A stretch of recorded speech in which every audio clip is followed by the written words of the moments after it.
من عطاء علامي قال: إني رأيت 11 كوكبا والشمس والقمر رأيتهم لي ساجدين. ولكن كل شيء صار ظاهريا بعد هالعلامي بعكسه تماما، من البئر إلى القصر إلى السجن إلى الملك. رب العالمين هيك عم يعمل معك تماما حينما دعوته قائلا: يا الله أصلح لي شأني كله ولا تكلني إلى نفسي طرفة عين. هيك عم يعمل معك تماما لما سألته يفتح عليك، ييسر أمرك، يظهر لك حقائق الأمور.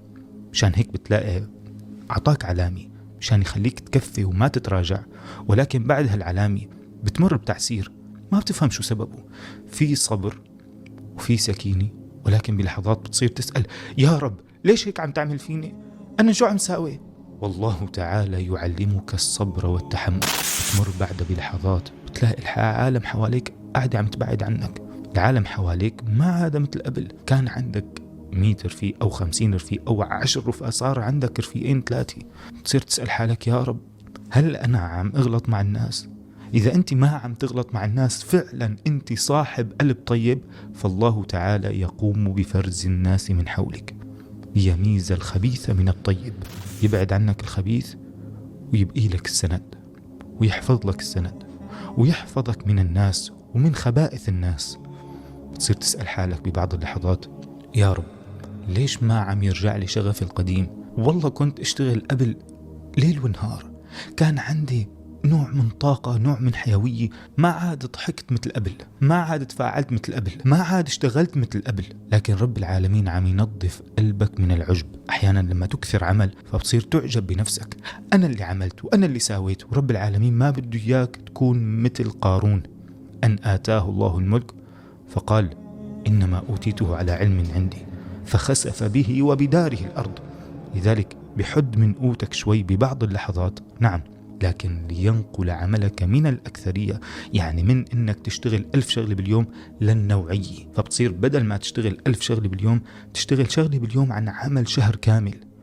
والله تعالى هذا الذي يريده منك. الله تعالى يقول: إنا لا نضيع أجر من أحسن عملا وليس من أكثر عملا. وفي موضع آخر في سورة الكهف: قل إنما أنا بشر مثلكم يوحى إلي أنما إلهكم إله واحد فمن كان يرجو لقاء ربه فليعمل عملا صالحا ولا يشرك بعبادة ربه أحدا.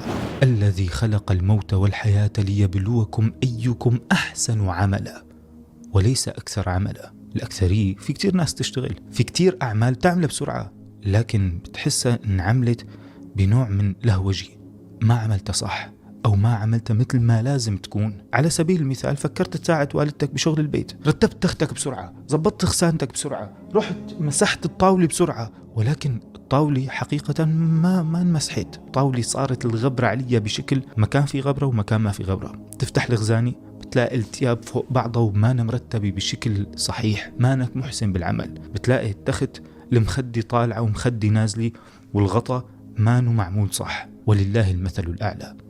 رب العالمين ما بس بده إياك تصلي 1000 ركعة، رب العالمين بده إياك تصلي ركعتين تستشعر فيهن وجودك مع الله، تكون واعيا في صلاتك، واعيا أيضا في أفعال حياتك. فلما يكون عندك شغل وعندك تسليم عمل أو عندك دراسة، رب العالمين ما بده إياك تعيد المسألة 1000 مرة وإنت مانك صحيان.